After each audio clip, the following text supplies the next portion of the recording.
আজকের ক্লাসে আমরা লিটারেরি ডিভাইস সম্বন্ধে কথা বলবো এবং যেহেতু আমরা ইংলিশ লিটারেচারের স্টুডেন্ট, লিটারেরি ডিভাইস সম্বন্ধে আমাদের একটা ভালো আইডিয়া থাকা ইজ ভেরি ইম্পর্ট্যান্ট। কারণ কবিরা তাদের কথাগুলাকে প্রকাশ করার সময় অনেক ধরনের অর্নামেন্টাল ল্যাঙ্গুয়েজ ইউজ করেন। অর্নামেন্ট মানে কি? গয়না। তো তোমাদেরকে যদি আমি সহজে কিছু কথা বলি, সহজে বোঝানোর চেষ্টা করি, তাহলে আমি কিছু এক্সাম্পল ব্যবহার করি। তোমরা একটু বোঝার চেষ্টা করো। যদি বুঝতে না পারো আমাকে প্রশ্ন করবা। মনে করো যে কবি কোনো একটা মেয়ের সৌন্দর্যের বর্ণনা দিচ্ছেন। ওকে, তো মেয়েটা দেখতে সুন্দর। তো কবি দুইভাবে একটা কথা বললেন। তিনি বললেন যে মেয়েটি দেখতে সুন্দর, আবার তিনি ওই কথাকেই একটু ঘুরায় বললেন যে মেয়েটি গোলাপের মতো সুন্দর। ঠিক আছে? তো দেখো যে দুইটার কথার মানেই কিন্তু এক, যে মেয়েটা সুন্দর। প্রথমে তিনি ক্লিনভাবে তিনি বলছেন, একদম প্লেন ওয়েতে তিনি বলছেন যে মেয়েটি সুন্দর, আবার দ্বিতীয় সেন্টেন্সে তিনি বলছেন যে মেয়েটি গোলাপের মতো সুন্দর। আমাদের কাছে কোনটা শুনতে ভালো লাগছে? অবশ্যই মেয়েটি গোলাপের মতো সুন্দর, এটা আমাদের কাছে শুনতে বেশি ভালো লাগছে। এই এই এক্সপ্রেশনটা আমাদেরকে বেশি অ্যাট্রাক্ট করছে। ঠিক আছে? তো যেমন একটা মেয়ে যখন সাজে, যখন whenever a girl puts makeup or he wears ornaments, তো it's obvious that she looks very beautiful, isn't it? তো ঠিক সেরকমই এই লিটারি ডিভাইস, লিটারি টার্ম অথবা ফিগার অফ স্পিচ, এগুলাকে বলা হয় the ornamental use of language. এগুলা হচ্ছে কোনো একটা লেখনীকে সাজায় দেওয়ার মতো, একটা লেখনীকে অর্নামেন্ট পরানোর মতো। বুঝছো? তো আমাদের কবি সাহিত্যিক যারা আছে তারা তাদের লেখনীর মধ্যে এ সকল ডিভাইসগুলা ব্যবহার করেন লেখাগুলোকে আরো সুন্দর করে তোলার জন্য, আরো আকর্ষণীয় করে তোলার জন্য। এগুলাকে বলা হয় হচ্ছে লিটারারি ডিভাইস। তো ইংলিশ লিটারেচারে অনেকগুলা লিটারারি ডিভাইস আছে। সবগুলো আমাদের পড়ার প্রয়োজন নাই। আমি বিগত সালের প্রশ্নগুলা ঘেঁটে ঘুঁটে আমি দেখেছি যে আমি যেই ১৭টা লিটারেরি ডিভাইস আমি বের করছি, এই ১৭টারও প্রয়োজন নাই। ১৩ থেকে ১৪টা যদি আমরা পড়ি, তাহলে আলটিমেটলি আমরা যে কোনো কবিতারই কি কি আছে ওর মধ্যে, কি কি ডিভাইস ব্যবহার করা হয়েছে, এগুলো সব আমরা চিনতে পারবো। তারপরেও সেফ থাকার জন্য আমরা কয়েকটা বাড়ায় ১৭টা লিটারেরি ডিভাইস আমরা পড়ব। এবং আমরা এই ক্লাসটা একদিনে শেষ করব না, আমরা এই ক্লাসটা 2 দিনে শেষ করব। আজকে আমরা 8 থেকে 9টা লিটারেরি ডিভাইস পড়ব এবং সামনের দিন বলতে আগামীকালই তোমাদের এটার নেক্সট ক্লাসটা নিয়ে ফেলবো। আজকে প্রথম ক্লাস, কালকে দ্বিতীয় ক্লাস। ওকে, আচ্ছা। এবং তোমরা যদি কোনোটাতে যদি বুঝতে না পারো, যেহেতু তোমরা ফার্স্ট ইয়ার স্টুডেন্ট, একদম নতুন, তোমাদের এগুলো বুঝতে একটু সমস্যা হবে, একটু অ্যাবসার্ড মনে হতে পারে। যদি কোনো প্রশ্ন থাকে আমাকে প্রশ্ন করবা।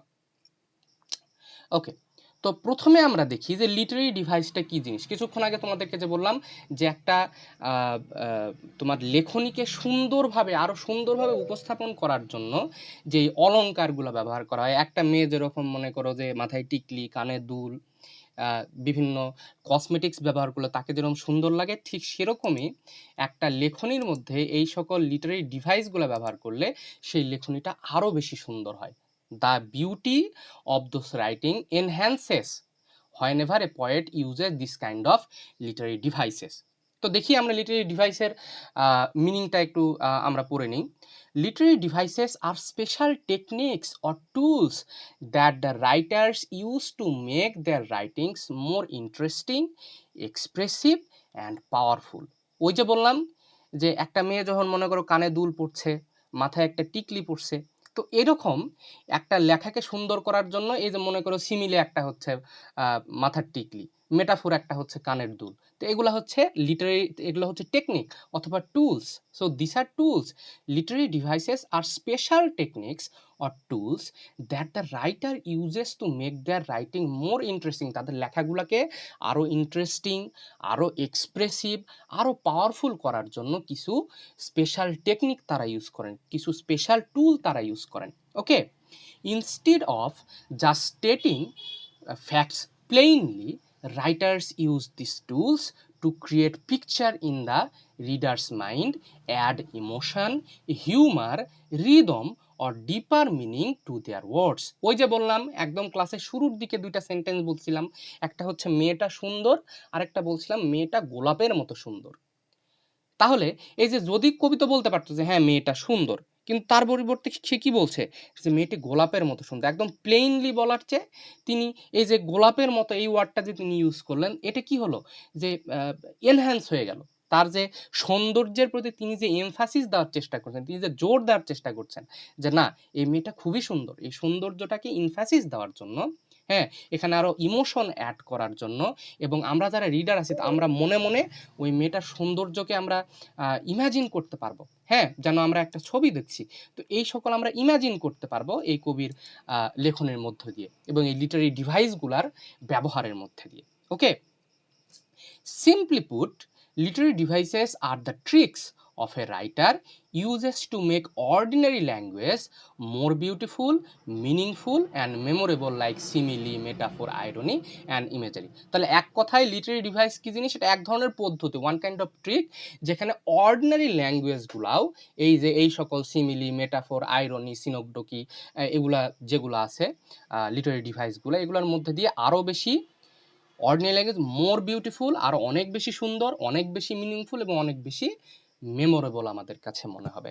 ঠিক আছে, so this is the definition or short discussion on literary devices. Okay, তো এরপর আমরা আসি যে লিটারি ডিভাইস কি কি হতে পারে এবং এগুলার কি কি কাজে আমরা লিটারি ডিভাইসগুলো ব্যবহার করে থাকি। প্রথম লিটারি ডিভাইস হচ্ছে সিমিলি। এটা স্মাইল নয়, কিন্তু এটা হচ্ছে সিমিলি। সিমিলি কি জিনিস দেখো, a simile compares two different things that are not actually alike but share one common quality. সে বলছে যে সিমিলি কি জিনিস? সিমিলি হচ্ছে দুইটা জিনিসের মধ্যে একটা কম্প্যারিজন, দুইটা ডিফারেন্ট জিনিসের মধ্যে comparison, but they are not alike. Alike শব্দের অর্থ একই, তারা কিন্তু একই নয়, but but they share one common quality. তাদের মধ্যে কোনো একটা সেম কোয়ালিটি আছে, মানে সেম কোনো ক্যারেক্টারিস্টিক্সের মিল আছে, তাদের বৈশিষ্ট্যগত কোনো একটা মিল থাকবে। We always use the words like or as to make this comparison. এবং সিমিলি চেনার একটা, তোমার কোনো একটা কবিতার লাইন দেওয়া হয়েছে, কোনো একটা সেন্টেন্স দেওয়া হয়েছে, তোমাকে সেখানে বলা হচ্ছে এটাতে সিমিলি আছে কি নাই। এটা চেনার একটা সহজ উপায় হচ্ছে যদি ওই সেন্টেন্সটার মধ্যে লাইক অথবা অ্যাজ যদি থাকে, তখন তুমি বুঝে নিবা যে এটার মধ্যে সিমিলির ব্যবহার করা হয়েছে, কারণ সিমিলি থাকলে সেখানে লাইক অথবা অ্যাজ এই দুইটা ওয়ার্ড থাকবেই। ওকে, এবং এটাতে কি হবে? তুলনা করা হবে। It helps the reader imagine something better by connecting it to something familiar. এবং কোনো একটা কিছু বলার সময় আমরা যদি তুলনা করি না, তখন কিন্তু ওই জিনিসটা আমরা ভালো মতো বুঝতে পারি। তো এখানে সিমিলি তুলনা করার জন্য ব্যবহার করা হয়, দুইটা ভিন্ন ধরনের জিনিসকে তুলনা করা হবে, এবং এটা তুলনা করার সময় লাইক অথবা অ্যাজ ব্যবহার করা হবে। ঠিক আছে, এখন আমরা এক্সাম্পল দেখি, এক্সাম্পল দেখলে আমরা পুরো ক্লিয়ার হয়ে যাব। Her smile is like the sun. এখানে তার যে স্মাইল, তার যে হাসি, এটা সূর্যের সাথে তুলনা করা হচ্ছে। তাহলে সূর্য এবং তার হাসি দুইটা কি এক জিনিস? না। তাহলে এখানে কিভাবে এই তুলনাটা হলো? এখানে বোঝাচ্ছে যে সূর্য যেরকম প্রখর, সূর্য যেরকম উজ্জ্বল, সেরকম তার হাসিটাও উজ্জ্বল। হ্যাঁ, the brightness of sun is alike to the smile, brightness of the smile. তাহলে দুইটার মধ্যে একটা তুলনা ব্যবহার করা হয়েছে, এবং কি আছে, এই যে বসে আছে লাইক দ্বারা এখানে দুইটা তুলনা করা হচ্ছে। So here we can say this is an example of simile. Okay, then he is as brave as lion, এখন তার সাথে লায়নের তুলনা করা হচ্ছে, যেখানে অ্যাজ আছে এবং লায়ন যেরকম সাহসী সেখানে সেও সাহসী, তাহলে দুইটার মধ্যে একটা তুলনা করা হচ্ছে এবং আছে কি অ্যাজ আছে।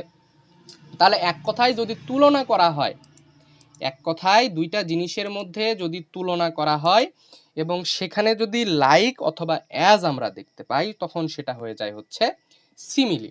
এরপর দেখো the baby skin is as soft as cotton, বাচ্চাটার স্কিন, বাচ্চাটার ত্বক কেমন, একদম কটনের মতো সফট। ঠিক আছে, so this is the discussion on simile. Hopefully আমরা সিমিলি কি জিনিস এই জিনিসটা আমরা বুঝতে পেরেছি। ওকে, এরপর আমরা আসি মেটাফোর। সিমিলি এবং মেটাফোর মোটামুটি একই জিনিস, এই দুইটাতেই তোমার তুলনা করা হবে, কিন্তু মেটাফোরের তুলনা আরও বেশি স্ট্রঙ্গার এবং মেটাফোরের মধ্যে কোনো লাইক অথবা অ্যাজ থাকে না। ওকে, দেখো, a metaphor also compares two different things but it does not use like or as. তাহলে এখানেও মেটাফোরও তোমার দুইটা ডিফারেন্ট জিনিসের মধ্যে তুলনা করা বোঝাবে। এই তোমরা কি আমার কথা শুনতে পাচ্ছ? Can you hear me? Hello, excuse me, hello. জি দাদা, শোনা যাচ্ছে।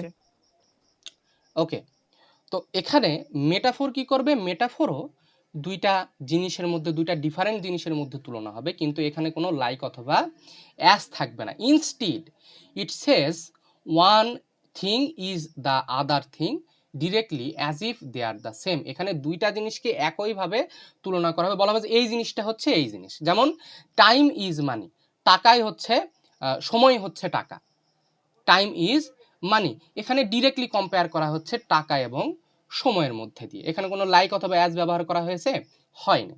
ঠিক আছে, it is a stronger and more direct comparison than simile, এবং সিমিলির চেয়ে এটা মোর ডিরেক্ট এবং মোর স্ট্রঙ্গার একটা কম্প্যারিজন।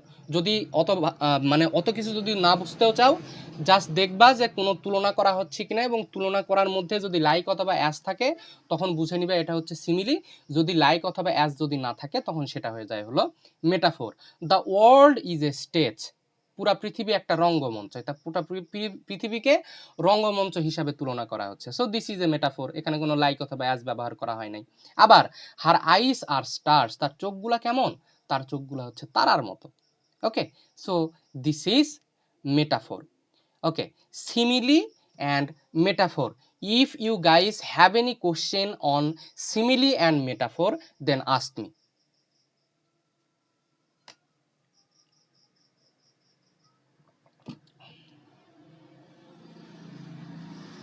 তোমাদেরকে শুরুর দিকে কয়েকটা ক্লাসে বলেছিলাম, যতদিন পর্যন্ত না প্রশ্ন করার হ্যাবিট ফর্ম করতে পারবা ততদিন পর্যন্ত ভালোভাবে বুঝতে পারবা না। You need to form the habit of questioning, question করতে হবে, শিক্ষককে প্রশ্ন করতে হবে, নিজেদেরকে প্রশ্ন করতে হবে, সহপাঠীদেরকে প্রশ্ন করতে হবে। হ্যাঁ, এইভাবেই আমাদের মানে পড়াশোনাটাও আরও অনেক বেশি স্কিলড হবে এবং নিজেদের যেই স্পিকিংয়ের যে জড়তাটা আছে এটাও কেটে যাবে। ওকে, তো কেউ প্রশ্ন করছো না, তো আশা করছি যে আমরা সিমিলি এবং মেটাফোর এই দুটো আমরা বুঝতে পেরেছি। এরপর আমরা দেখি ইমেজারি কি জিনিস। ইমেজারি হচ্ছে আগে সহজভাবে বলি, সেটা হচ্ছে যে সাধারণত একজন আর্টিস্ট যে ছবি আঁকে, সে কি দিয়ে ছবি আঁকে, সে সাধারণত একটা ব্রাশ, হ্যাঁ, একটা কালি, এগুলা দিয়ে, একটা বোর্ড, কাগজ, এগুলা দিয়ে সে ছবি আঁকে। কিন্তু যখন কোনো পয়েটকে ছবি আঁকতে হয়,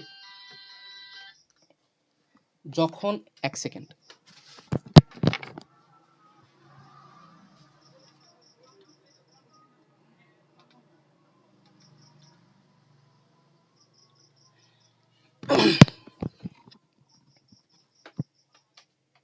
আচ্ছা, তাহলে যখন কোনো পয়েটকে ছবি আঁকতে হয় সে কি করে, সে ওয়ার্ড দিয়ে ছবি আঁকে, সে শব্দ দিয়ে ছবি আঁকে। এবং যখন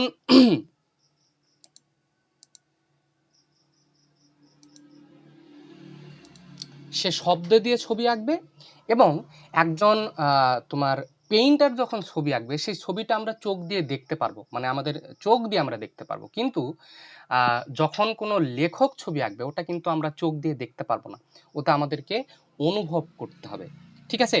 তো কাজেই the picture which a poet draws, he draws that with the help of descriptive words. Descriptive ওয়ার্ডের মাধ্যমে তিনি ছবি আঁকান। দেখো এখন পড়ি। Imagery means using descriptive words that make the reader, এবং তিনি ডেসক্রিপটিভ ওয়ার্ড দিয়ে তিনি ছবি আঁকাবেন, এবং সেটার মধ্যে দিয়ে আমরা কি করতে পারবো, আমরা দেখতে পারবো। The reader will be able to see, they will be able to hear, they will be able to smell, taste or feel something in their mind. তাহলে আমরা মন দিয়ে, যখন কোনো আর্টিস্ট সে পেন্সিল দিয়ে, কলম দিয়ে, কালি দিয়ে সে ছবি আঁকালো, সেটা আমরা চোখ দিয়ে দেখতে পারবো, কিন্তু একদম তোমার হচ্ছে যে পয়েট আছে তার লেখনীগুলো কিন্তু আমরা চোখ দিয়ে দেখতে পারবো না। আমাদের মন দিয়ে ওই জিনিসটাকে দেখতে হবে, ওই জিনিসটাকে শুনতে হবে, ওই জিনিসটাকে স্মেল করতে হবে, টেস্ট করতে হবে এবং ফিল করতে হবে। Okay, just like a picture or a movie playing in their head, যেন মনে হয় আমাদের মাথাতে কোনো একটা মুভি চলছে, কোনো একটা ছবি চলছে আমাদের মনে। It makes writing feel real and alive. তোমরা যখন কোনো গল্প অথবা উপন্যাস যখন পড়ো, মনে করো যখন তোমরা হিমু উপন্যাস পড়েছো, অথবা যে কোনো উপন্যাস তোমাদের ফেভারিট যেটাই তোমরা পড়েছো, এরকম হয় না যে যখন তোমরা ওটা পড়ছো তোমাদের মাথার মধ্যে, তোমাদের মনের মধ্যে তোমরা দেখতে পাও যে যখন হিমু পড়েছি তখন একটা হলুদ পাঞ্জাবি পরা একজন মানুষ, হ্যাঁ, ঢোলা ঢালা একটা পায়জামা পরে আছে, সে খালি পায়ে রাস্তার উপর দিয়ে হাঁটছে, তার পায়জামার কোনো পকেট নেই। হ্যাঁ, তো এটা এটা কিন্তু আমরা মানে ভিজুয়ালাইজ আমরা করতে পেরেছি। অথবা অন্য যে মনে করো জসীমউদ্দিনের যে কবর কবিতা আছে, ওইখানে তোর দাদির কবর ডালিম গাছের চলে, ৩০ বছর ভিজায় রেখেছি দুই নয়নের জলে, এই দুইটা লাইন যখন আমি তোমাদেরকে বললাম, তোমাদের মনে কোনো একটা ছবি আসে নাই কি? অবশ্যই এসেছে, যে একটা কবর আছে ডালিম গাছের নিচে, সেখানে কোনো একজন বৃদ্ধ মানুষ প্রত্যেক দিন যায় গিয়ে কান্না করে। তো এগুলাকে বলা হয় ইমেজারি। দেখো এক্সাম্পল দেখি, the golden leaves fell silently on the wet ground. এটা তুমি দেখতে পাচ্ছ যে একটা হচ্ছে গাছের যে সোনালি ও হলদে কালারের, সোনালি কালারের যে পাতা, ওইটা ভেজা মাটির উপর এসে পড়ছে। ইউ ক্যান সি ইট, তুমি এটা দেখতে পাবা। তারপর the sweet smell of fresh bread field the kitchen. পুরা কিচেন জুড়ে রুটির যেই ফ্রেশ যেই স্মেল, এটা ছড়ায় গেল, তুমি যেন মনে হবে তুমি এটা গন্ধ তুমি ফিল করতে পারছো, you can smell it. Okay, then the ice was cold and smooth under her fingers. তো এটাকে তুমি যেন ওই বরফের যেই শীতলতা, এটাকে তুমি যেন অনুভব করতে পারবা। So this are called imagery. Okay, আচ্ছা, এরপর আমরা আসি আইরনি। আইরনি কি জিনিস? আইরনি হচ্ছে তুমি কোনো একটা জিনিস এক্সপেক্ট করবে একরকম, কিন্তু অ্যাকচুয়ালি হয়ে যাবে আরেক রকম। হ্যাঁ, তো এটাকে বলা হয় আইরনি। দেখো, irony happens when the actual result of something is completely opposite to what we expect. মানে আমরা কোনো একটা কিছুকে যেভাবে এক্সপেক্ট করছি, যেভাবে আমরা চাচ্ছি, আসলে রেজাল্টটা হয়ে গেল ঠিক তার উল্টো। এবং এটা হওয়ার ফলে ইট ক্যান বি ফানি, এটা ফানিও হতে পারে, এটা সারপ্রাইজিং হতে পারে, এটা স্যাড হতে পারে, because life turns out the opposite way from what should logically happen. মানে কি হবে সেটা তোমার হাস্যরসাত্মক হতে পারে, সারপ্রাইজিং হতে পারে, স্যাডও হতে পারে, যে কোনো কিছু হতে পারে। দেখো উদাহরণ দেখো, এ ফায়ার স্টেশন বার্নস ডাউন। সে বলছে যে একটা ফায়ার স্টেশনের দায়িত্ব কি? যে কোথাও আগুন লাগলে, হ্যাঁ, কোথাও আগুন লাগলে সে আগুনটা গিয়ে নেভাই দিবে ফায়ার স্টেশন, ফায়ার ব্রিগেডের যারা মানুষ আছে। কিন্তু দেখা যাচ্ছে যে ওই ফায়ার স্টেশনে আগুন ধরে গেছে। তো এটা this is a kind of irony, মানুষের যেটা এক্সপেক্ট করছে ঠিক তার উল্টা এখানে হয়ে গেল। তারপরে a traffic policeman gets a parking ticket. তো দেখা যাচ্ছে একদম ট্রাফিক পুলিশম্যান যে আছে, যে পার্কিং অথবা তুমি যদি গাড়ির কাগজপত্র না করো, তুমি হেলমেট পরো নাই, সে তোমাকে ফাইন করবে। দেখা যাচ্ছে একটা ট্রাফিক পুলিশম্যান যেখানে পার্কিং করা যায় না ওইখানে সে পার্কিং করে ফেলছে, ট্রাফিক পুলিশম্যান তাও। তো this is one kind of irony. Then a teacher fails her own exam. মনে করো ইংলিশের টিচার, সে ইংলিশ পরীক্ষাতেই ফেল করে ফেলছে। So this is called irony. বিভিন্ন ধরনের আইরনি থাকে, irony of situation, irony of place, এগুলা। তো এর মধ্যে দেখা যাচ্ছে এগুলা, যে একজন টিচার, যে ইংলিশ টিচার, সেই ইংরেজিতে ফেল করছে, তার কাছে আমরা কি এক্সপেক্ট করি? সে একদম ইংলিশে প্রচণ্ড পরিমাণ দক্ষ হবে। আমি তোমাদেরকে ইংরেজি পড়াচ্ছি, ইংলিশ লিটারেচার পড়াচ্ছি, দেখা যাচ্ছে এই পরীক্ষাতে আমি ফেল করে গেলাম। তাহলে এটা একটা আইরনি হয়ে গেল না? যে তোমরা এক্সপেক্ট করছো যে স্যার অনেক ভালো পড়ায়, স্যার অনেক ভালো করবে, এগুলো তো স্যারের কাছে কোনো বিষয় নাই, কিন্তু আলটিমেটলি আমি ফেল করে গেছি। So this is called irony. Okay, then personification. Personification কি জিনিস? পার্সোনিফিকেশন হচ্ছে যখন কোনো নন হিউম্যান, মানে মানুষ নয়, এরকম কারো একটা কাছে তুমি মানুষের বৈশিষ্ট্য যখন তুমি আশা করবা। ঠিক আছে, দেখো, personification means giving human actions, human feelings or human qualities to something that is not human, like an animal or object or nature. কোনো প্রকৃতির কাছে, কোনো অবজেক্টের কাছে, কোনো বস্তুর কাছে, কোনো প্রাণীর কাছে যখন তুমি হিউম্যানলি ক্যারেক্টারিস্টিক্স তুমি আশা করবা, মানুষের অ্যাকশন, মানুষের ফিলিং, মানুষের কোয়ালিটি তুমি যখন আশা করবা, তখন সেটাকে বলা হয় হচ্ছে পার্সোনিফিকেশন। যেমন একদম সহজ একটা এক্সাম্পল দিয়ে তোমাদেরকে বুঝাই। মনে করো তুমি হচ্ছে বাহিরে বের হইছো, তুমি কোথাও একটা যাবা, তো রাস্তা দিয়ে একজন হচ্ছে, তুমি রিক্সাতে উঠবা অথবা অটোতে উঠবা। এখন তুমি একটা খালি অটো দেখছো অথবা খালি তুমি একটা রিক্সা দেখছো, তুমি চেঁচায় উঠলা, এই রিক্সা দাঁড়াও দাঁড়াও দাঁড়াও দাঁড়াও। তো এই যে তুমি বললা যে রিক্সা দাঁড়াও দাঁড়াও, তো রিক্সার কি ক্ষমতা আছে সে দাঁড়াবে? কে দাঁড়াবে? রিক্সা চালক দাঁড়াবে। তো এখানে তুমি যে বললা রিক্সা দাঁড়াও, এখানে তুমি ওই রিক্সার কাছ থেকে একটা হিউম্যানলি ক্যারেক্টারিস্টিক্স তুমি আশা করছো। ঠিক আছে, so this is called personification. তো একটা নন হিউম্যান অথবা কোনো একটা অবজেক্টের কাছে যখন তুমি হিউম্যানলি বিহেভিয়ার আশা করবা, হিউম্যানলি ফিলিং আশা করবা, হিউম্যানলি কোয়ালিটি আশা করবা, তখনই সেটা হয়ে যায় হচ্ছে পার্সোনিফিকেশন। অথবা ওই অবজেক্টগুলো যখন মানুষের মতো আচরণ করবে, সেটাই হয়ে যায় হচ্ছে পার্সোনিফিকেশন। দেখো, আমরা এটার উদাহরণটা দেখি, তাহলে আমাদের কাছে আরো বেশি ক্লিয়ার হয়ে যাবে। দেখো, সে বলছে the wind whispered through the trees. Whisper শব্দের অর্থ কানে কানে ফিসফিস করা। তো এখানে বলা হচ্ছে the wind whispered through the trees, মানে বাতাস যেন গাছের ভেতর দিয়ে ফিসফিসায় কথা বলছে। তাহলে ফিসফিস করে অথবা ফিসফিসায় যে কথা বলা, এটা কার বৈশিষ্ট্য? এটা তো মানুষের বৈশিষ্ট্য। তো বাতাস কি কখনো ফিসফিস করে কথা বলতে পারবে? পারবে না তো। তো কাজেই এটাই হচ্ছে একটা পার্সনিফিকেশন, যে তুমি এই বাতাসের কাছে একটা হিউম্যান ক্যারেক্টারিস্টিক্স তুমি আশা করছো। Okay, then the sun smiled down on earth. The sun smiled down on আর্থ।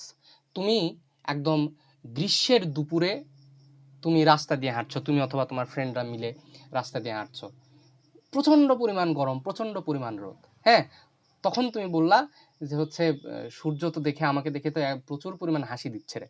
তো সেজন্য বলা হচ্ছে the sun smile down on earth. Sun কি কোনো হাসি দিতে পারবে? এটা কি হিউম্যান? এটা কি মানুষ কি সান? নয় তো। তাহলে এখানে তুমি ওই সানের কাছে একটা হিউম্যানলি ক্যারেক্টারিস্টিক্স তুমি অনুভব করছো, যে সান স্মাইল, সূর্য হাসি দিয়েছে। তো this is personification. Then the old car groaned as it started. The old star groaned as it started. Groaned মানে কি? ওই যে scorpion, night of the scorpion কবিতা আমরা পড়েছিলাম। গ্রোন শব্দের অর্থ যখন প্রচণ্ড পরিমাণ তুমি কষ্টে থাকবে, সেই কষ্টের মুহূর্তে তুমি যে শব্দগুলো করো, সেগুলোকে বলা হয় গ্রোন। তো এখানে ওই যে কার যখন স্টার্ট করা হলো, কারটার অবস্থা এতটাই হয়তো বা খারাপ ছিল যে কার যখন স্টার্ট করা হয়েছে, তখন এইরকম একটা সাউন্ড তৈরি হয়েছে।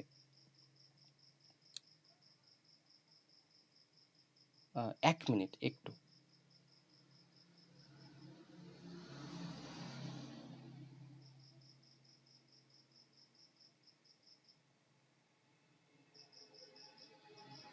ওকে, আচ্ছা, এরপর আমরা আসি সিম্বল।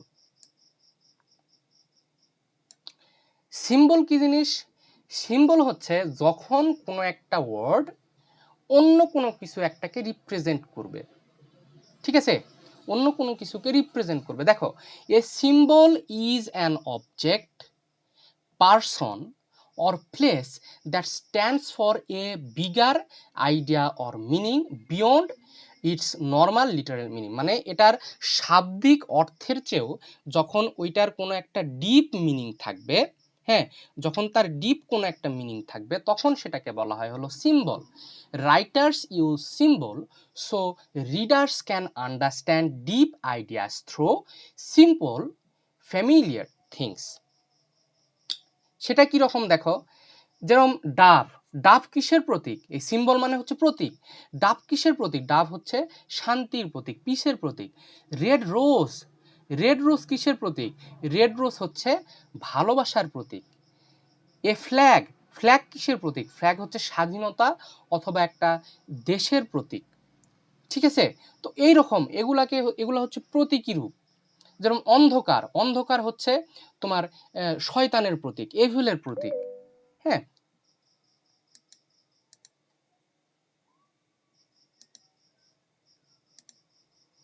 আচ্ছা, তো এগুলা হচ্ছে আমাদের সিম্বল। তো মনে রাখবা যখন কোনো পার্টিকুলার ওয়ার্ড, মনে করো রেড রোজ অথবা ডভ, ডাব, ডাব তো হচ্ছে পাখির নাম, কিন্তু দেখা যাচ্ছে এই ডাবটা একটা ডিপার মিনিং যখন বহন করছে, যে কোনো একটা কবিতাতে দেখা যাচ্ছে যে ডাব এই ওয়ার্ডটা ব্যবহার করা হয়েছে, এই পিকচারটা ব্যবহার করা হয়েছে শান্তিকে রিপ্রেজেন্ট করার জন্য, অথবা রেড রোজ এটা রিপ্রেজেন্ট করা হচ্ছে যে ভালোবাসার জন্য, তখন ওগুলা হচ্ছে তোমার সিম্বলিক্যাল ইউজ অফ ল্যাঙ্গুয়েজ। এগুলাকে তুমি সিম্বল হিসাবে তখন ব্যবহার করছো। ঠিক আছে, আচ্ছা, এরপর আমরা আসি অ্যালিটারেশন। অ্যালিটারেশন কি জিনিস? অ্যালিটারেশন হচ্ছে একই রকম উচ্চারিত শব্দের বারবার রিপিটেশন। এটা সাধারণত কনসোনেন্ট সাউন্ডের হয়ে থাকে। ঠিক আছে, দেখো, alliteration is when several words that are close together all start with the same sound or letter. যখন কিছু ওয়ার্ড, এই যে এগুলো দেখো, বিগ ব্লু balloons, যখন কিছু ওয়ার্ড যারা ক্লোজ টুগেদার, হয়তো বা পাশাপাশি আছে, মাঝখানে দুই একটা ওয়ার্ডও থাকতে পারে, সেটা বাদ দিই, মনে করো পাশাপাশি কিছু ওয়ার্ড আছে যেগুলার শুরু হয় একই ধরনের উচ্চারণ দিয়ে, একই ধরনের সাউন্ড দিয়ে, তখন সেগুলাকে বলা হয় হচ্ছে তোমার অ্যালিটারেশন।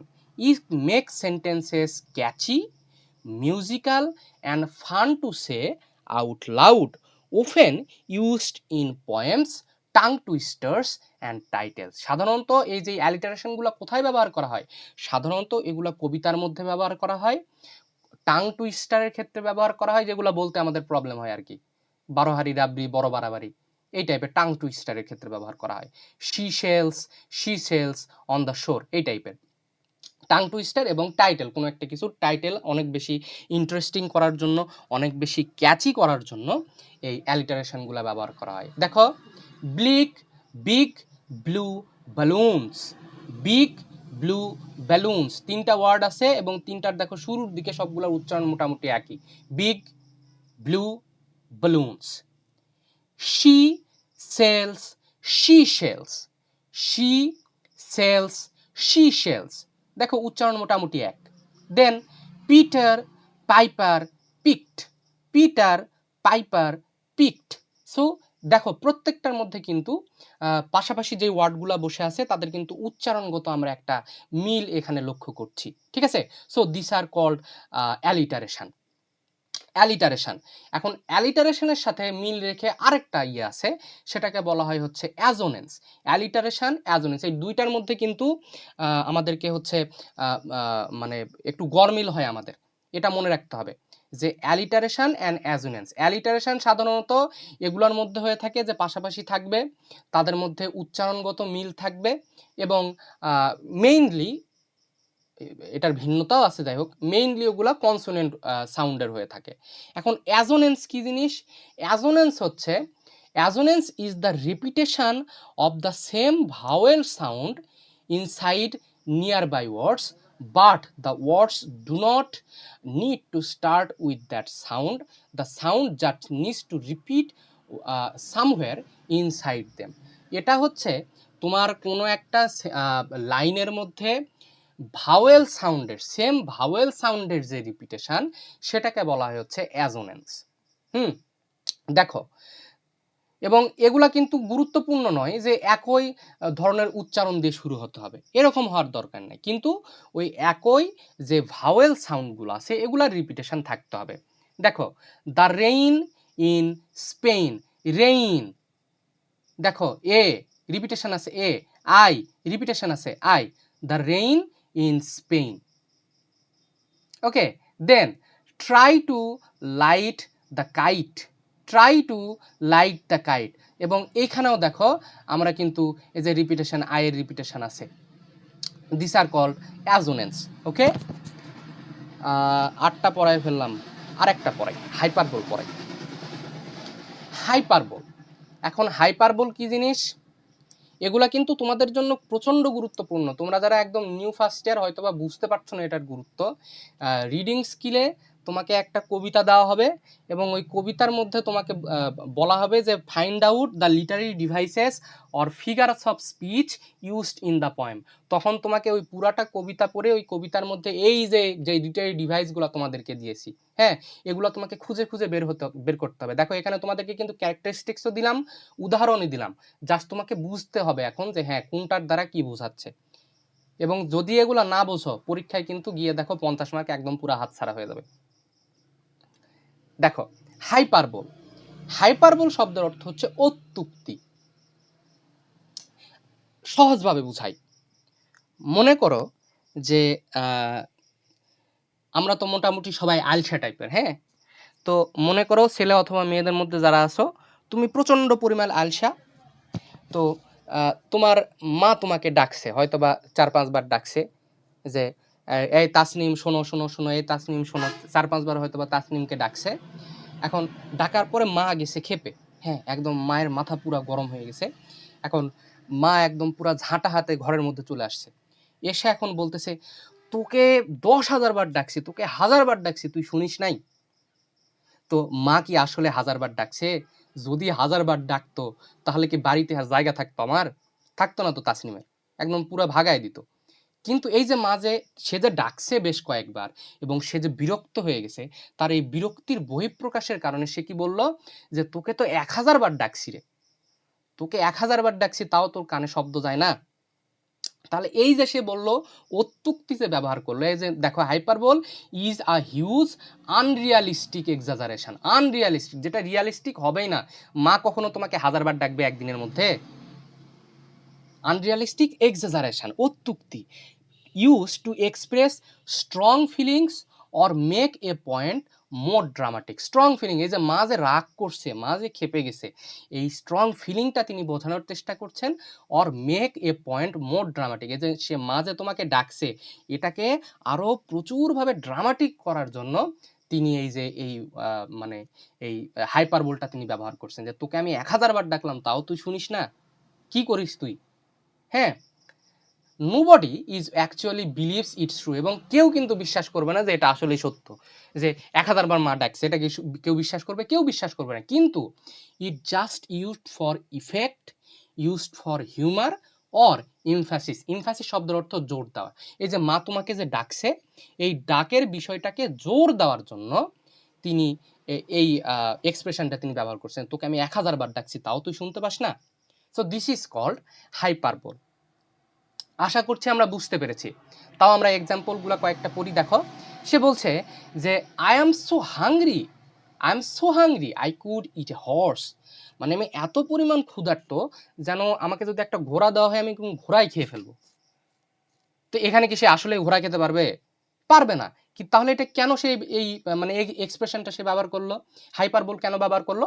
সে তার যে ক্ষুধা লাগছে এই ক্ষুধাটাকে সে এক্সাজারেট করার জন্য, ক্ষুধাটাকে সে ইমফ্যাসিস দেওয়ার জন্য, সে ওই ক্ষুধার উপরে বেশি, মানে আমার যে ক্ষুধা লাগছে ওই বিষয়টাকে আমি আরো গুরুত্ব সহকারে তোমার কাছে রিপ্রেজেন্ট করার জন্য, যে আমার এত পরিমাণ ক্ষুধা লাগছে যে আমি একটা পুরো ঘোড়া খেয়ে ফেলতে পারবো। ঠিক আছে, then I have told you a million times, আমি তোমাকে 1000 বার বলছি এক কথা, তারপরও তুমি আমাকে জিজ্ঞেস করছো। I have told you million times, তোমাকে লাখ লাখ বার আমি বলছি, 10 লাখ বার আমি বলছি, মিলিয়ন টাইম তোমাকে বলছি। সে কি আসলে মিলিয়ন টাইম বলছে? বলে নাই তো। কিন্তু সে যে বলছে তোমাকে বেশ কয়েকবার, যে সে বলছে এটাকে এমফ্যাসিস দেওয়ার জন্য, হ্যাঁ, এটাকে হচ্ছে তোমার এক্সাজারেট করার জন্য সে এই এক্সপ্রেশনটা ব্যবহার করলো। তো তোকে আমি 1000 বার বলছি এক কথা। Then her bag weights a ton. দেখবা আমাদের মধ্যে কিছু কিছু ফ্রেন্ড আছে, কিছু আমাদের বন্ধু আছে, কিছু বান্ধবী আছে, যেন যখন সে ব্যাগে করে কলেজে আসে দেখা যায় পুরা ওর সংসারের যত জিনিস সব কিছু নিয়ে আসবে। হ্যাঁ, যে এত বই পুস্তক অথবা এত জিনিসপত্র ওর ব্যাগে পাওয়া যাবে যে কোনো একটা দেশ যদি লুট করা হয় তাও এত জিনিসপত্র পাওয়া যাবে না যতগুলো জিনিসপত্র ওর ব্যাগে পাওয়া যায়। ঠিক আছে?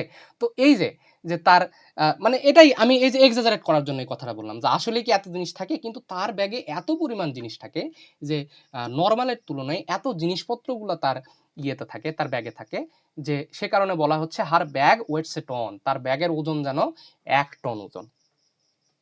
ঠিক আছে? So this is hyperbole.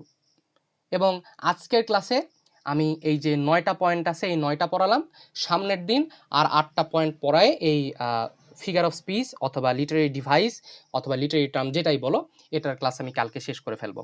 Okay, so if you guys have any question regarding this 9 topics then you can ask me. এই 9টা টপিকের উপর যদি তোমাদের কারো কোনো প্রশ্ন থেকে থাকে দেন আমাকে প্রশ্ন করো। স্যার, ইয়েস, এই টপিকটার উপরে কিছু এক্সারসাইজ দিলে ভালো হতো।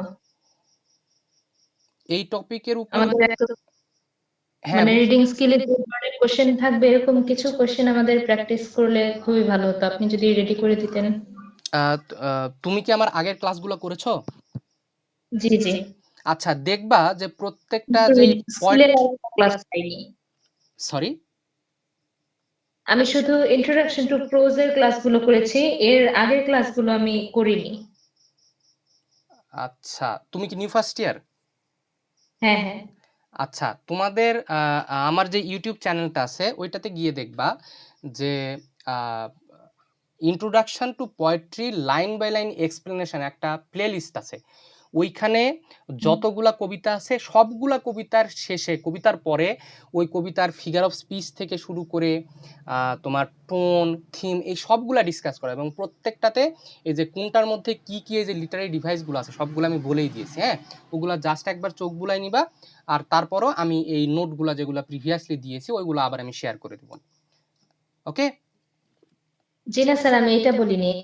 মানে আমি বলতে চাচ্ছি এক্সারসাইজ, যে রিডিং, হ্যাঁ হ্যাঁ হ্যাঁ, এটার উপর কিছু যে এক্সারসাইজ দেওয়ার কথা বলছো? হ্যাঁ, আপনি যদি দুই একটা কোয়েশ্চেন এভাবে আমাদেরকে সলভ করে দিতেন তাহলে খুবই ভালো হতো। ওকে, আমি এটার উপর চেষ্টা করব যে একদিন একটা ক্লাস নিয়ে একটা 2টা অথবা 3টা একটা কবিতা নিলাম, নেওয়ার পরে আমি তোমাদেরকে পয়েন্ট আউট করে দেবো যে এটার মধ্যে কোন কোন লিটারারি ডিভাইস আছে এটা, এবং ওইটা কেন এই লিটারারি ডিভাইসটা ওইটা হলো, কোন কারণে হলো। Okay thank you. ওকে, আর কারো কোনো প্রশ্ন আছে? প্রশ্ন করার হ্যাবিট ফর্ম করো, প্রশ্ন করার হ্যাবিট ফর্ম করো। আমার প্রশ্নটা হচ্ছে দাদা একদম ইনফর্মাল হয়ে যায়, তাও কি বলবো? কেমন টাইপ ইনফর্মাল? যদি ইনবক্সে বলতে চাও বলতে পারো। না মানে আমি তো কিছু পড়ি নাই, এখনো শুরু করি নাই, এই জন্য। আচ্ছা বলো। জি, কোন ক্লাস কন্টিনিউ করেন, সমস্যা নেই। ওকে,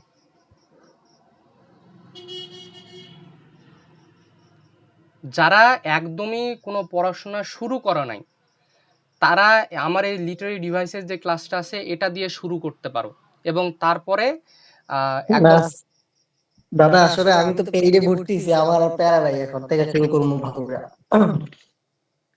আচ্ছা, মানে একটা কথা আমি বলি, সেটা হচ্ছে পেইড অ্যাড হইছো ভালো হইছো, কিন্তু কিছু কিছু স্টুডেন্টদের ক্যারেক্টারিস্টিক্স আছে, সেটা হচ্ছে আমি আমার সব স্টুডেন্টদেরকে একটা কথা বলি, সেটা হচ্ছে আমরা যারা স্টুডেন্ট আছি আমাদের জীবনে কিছু কিছু দিন কখনো আসে না। সেগুলা কি? সেগুলা হচ্ছে একটু এক্সট্রা কথাবার্তা বলছি, ডোন্ট মাইন্ড। শনিবার, শুক্রবার, শনিবার, 1 তারিখ, 5 তারিখ, 15 তারিখ, 20 তারিখ, জানুয়ারি, ফেব্রুয়ারি, মার্চ, এপ্রিল, এই সকল দিনগুলো আমাদের লাইফে কখনো আসে না। কেন আসে না? না আসার কারণ হচ্ছে, তোমরা তো বলবা যে আজকে তো স্যার 1 তারিখ, তো 1 তারিখ আপনি বলছেন যে কখনো আসবে না, কেন আসবে না? মনে করো যে হচ্ছে আজকে কি বার? আজকে হচ্ছে তোমার শনিবার। এখন তুমি ভাবলা যে আজকে হচ্ছে শনিবার, আজকে পড়াটা বন্ধ রাখি, যেহেতু সপ্তাহের একদিন চলে গেছে, সপ্তাহ তো ভেঙেই গেছে, এই সপ্তাহটা আমি একটু সিল করি, সামনের শুক্রবার থেকে একদম ধুমায় পড়াশোনা শুরু করব। তারপর তুমি ভাবতেছো, মনে করো আজকে হচ্ছে সপ্তাহের যে আজকে হচ্ছে মাসের 3 তারিখ। এখন তুমি ভাবতেছো যে 3 তারিখ হয়ে গেছে, এখন পড়লে কেমন একটা লাগে, তার চেয়ে আর 2টা দিন যাক, আমি 5 তারিখ থেকে একদম রাউন্ড ফিগার 5 তারিখ থেকে আমি পড়তে বসবো। অথবা তুমি ভাবছো যে আজকে হলো মাসের 27 তারিখ, আজকে মনে করো যে হচ্ছে ফেব্রুয়ারি মাসের আজকে হচ্ছে 27 তারিখ। তুমি এখন ভাবছো যে আজকে এই ভাঙা মাসে আর পড়ার কি দরকার, আমি মাস থেকে পড়বো। আমি বলে দিচ্ছি যে এই সময়গুলা, এই যে শনিবার, শুক্রবার, 1 তারিখ, 5 তারিখ, 10 তারিখ, জানুয়ারি, ফেব্রুয়ারি, মার্চ, এপ্রিল, এই সময়গুলো তোমাদের লাইফে কখনোই আসবে না। এই যে যখন মনে করো ওই 1 তারিখ যখন আসবে, তুমি ভাববা যে আহা, এখনো তো অনেক সময় আছে, আমি 5 তারিখ থেকে পড়তে বসি। যদি এই আলসেমি করো যে দিনের জন্য অপেক্ষা করো, যে 5 তারিখ যখন আসবে তখন পড়বো, শনিবার যখন আসবে তখন পড়বো, এই যদি আশা করো, তাহলে ওই পড়াশোনা শুরু কখনোই হবে না। এটা সবার জন্য কিন্তু আমি বলছি, নট ফর ইন্ডিভিজুয়াল ওয়ান। এই সময়গুলোর জন্য অপেক্ষা না করে আজ থেকে পড়তে হবে, এখন থেকেই পড়তে হবে। ক্লাস শেষ হবে, ক্লাস শেষ হওয়ার পর নোট দিয়ে দিব, তখন থেকেই একদম মানে ধুমায়ে পড়াশোনা শুরু করতে হবে। যদি এই ধরনের মেন্টালিটি নিয়ে আসতে পারো তোমরা সবাই, তাহলে ভালো করবা। এবং একটা কথা বারবার বলি, যে ইংলিশ তোমাদেরকে ভয় দেখাবে তোমাদের অনেক বড় ভাই, ছোট ভাই, স্যারেরা, যে হচ্ছে একদম নিয়তে ভুল করে ফেলছে, একদম জীবন তামা হয়ে যাবে, প্রচণ্ড পরিমাণ পড়তে হয়।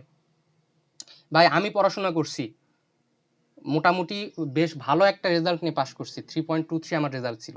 হ্যাঁ, তো মোটামুটি খুব একটা খারাপ স্টুডেন্ট ছিলাম না। আমি কিন্তু অত ওই একদম যে দিনের মধ্যে 6 ঘন্টা, 7 ঘন্টা, 8 ঘন্টা, 10 ঘন্টা আমি পড়াশোনা করি নাই। কিন্তু হ্যাঁ, আমি পড়াশোনা করেছি। কিভাবে পড়াশোনা করেছি? আই ওয়াজ রেগুলার, যে আমি দিনে 2 ঘন্টা পড়াশোনা করব, কিন্তু আমি প্রত্যেকদিন যেমনেই হোক আমি ওই 2 ঘন্টা পড়বই, আমাকে পড়তে হবে। তো যদি নিজেদের মধ্যে এইরকম সেলফ কন্ট্রোল নিয়ে আসতে পারো, যে না, দুনিয়া যদি উল্টায়ও যায়, তা আমি দিনে 2 ঘন্টা আমি পড়বো, ওই 2 ঘন্টা তুমি পড়ো, এনাফ, দ্যাটস এনাফ। তারপরে তোমাদের যে গাইডলাইন থেকে শুরু করে যা কিছু দরকার, নোট থেকে সব কিছু আমি দেবো, জাস্ট তোমাদেরকে ওই পড়তে হবে, জাস্ট ওই পড়াটা দরকার। যদি মনে নিজেকে এভাবে যদি শক্ত করতে পারো যে না, যা কিছু হয়ে যাক আমি পড়াশোনা করব, স্যার যেটা হোমওয়ার্ক দিবে ওই হোমওয়ার্কটা আমি কমপ্লিট করব, যা হয়ে যায়। যদি এই ধরনের মেন্টাল স্ট্রেংথ যদি থাকে, তাহলে তোমাদের পড়াশোনা হবে। ওকে, সো অনেক এক্সট্রা কথাবার্তা বলে ফেললাম। সো আর কাকে আরো কোনো প্রশ্ন আছে আজকের ক্লাস রিলেটেড? নাহলে আমি ক্লাসটা শেষ করব।